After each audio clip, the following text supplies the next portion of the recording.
It's pretty clear that when any team, even if it's Red Bull or Mercedes right at the top, are designing their car around a diffuser shape and generating the numbers they need and the modeling they need in order to design all the parameters for the shape of the car, the stiffness of the car, the heights, etc., the ride heights, what they cannot take into account to any sort of detail is the effect of the rear tire sidewalls. That is a complete fudge factor, basically. They're not getting any information from Pirelli, probably because Pirelli don't have the information. And here I should say Pirelli probably don't need to get the information, unlike a Bridgestone or a Michelin during a tyre war, when getting information was what it was all about. Pirelli don't need to do that, only racing against themselves. What they know is we need to build a stiffer, stronger tyre, and we will do it.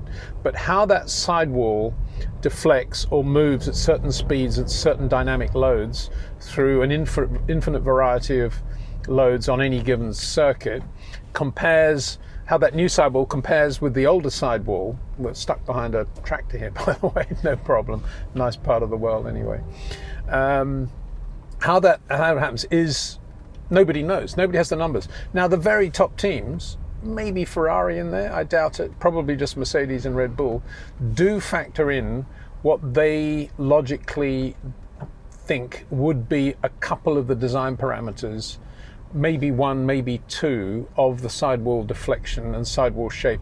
And don't forget, what the sidewall is doing is absolutely critical to that rear diffuser area. They are the walls of the diffuser. And so they can guesstimate what they're doing, but it is a guesstimate, and it is only one or two numerical guesstimates. And I said, well, how many, to one of my mates who is an aerodynamicist, I said, well, how many, if you wanted to do this accurately, how many shapes of the rear sidewall deflection or whatever would you be looking at? He said, at least 100. So the best teams are looking at 2 out of a potential 100 that could be applied if you wanted a really truly accurate mathematical model of the diffuser in a dynamic state. And so this, where I'm going with this, Red Bull are almost there anyway, because they've been doing this for 5 years now or more, and they've trial and error, they've produced the rear diffuser shape and stiffness from the suspension and everything else that they need in ride height to get it just about where they want. Whereas Mercedes haven't focused as much on the rear diffuser because that's not what their car is all about. Obviously it has a diffuser, and obviously they're getting downforce at the rear, but it's not the complete essence of the car.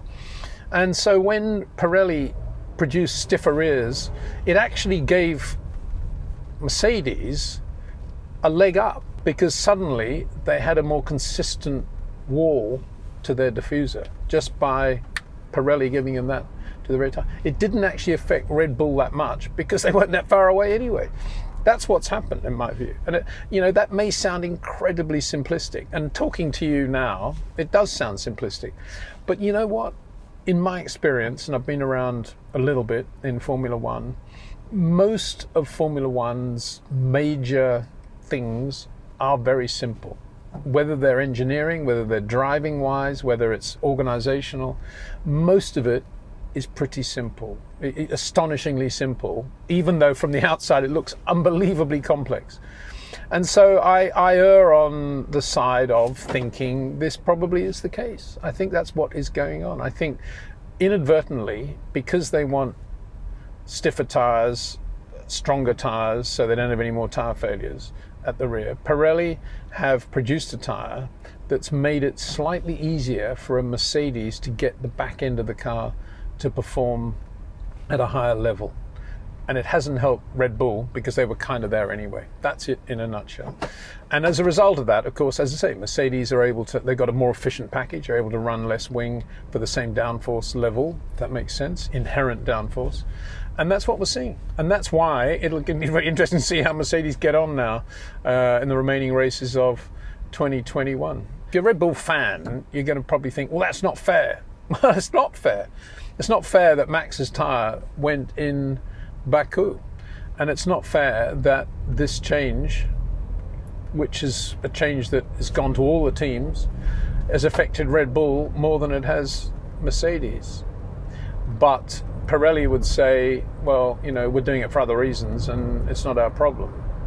And I dare say that if everything that I've just said could be proven with numbers, and it was all the data was out there and all the testing was done, and all the information proved that what I just said was 100% correct, I dare say that both Pirelli and Formula One would not want that information to go out, because it would look as if they are favouring Mercedes more than Red Bull.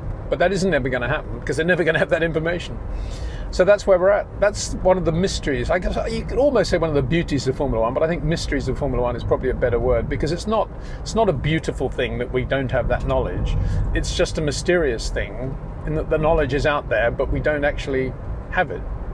And that's why people like me put forward theories, and engineers say behind the scenes, yeah, that probably is right. But they're all too busy running the cars as they are, really, to think about it in any deeper process than that. And that's understandable as well, because, you know, if the information isn't there, they don't have the data, what can they do? There's no point in doing anything about it. Anyway, coming up some videos, just a very quick message. Craig Scarborough is going to be looking at the 22 car in more detail very soon, and we'll also be looking with Richard Saxby, who was head formerly of testing at Mercedes until very recently. Has now joined McLaren Applied, and he's now head of motorsport there. Top Man is talking about that, and also about engine development in the future, where we're going with Formula One engines. He'll be doing that with Scarbs coming up very soon. So watch out for all of that.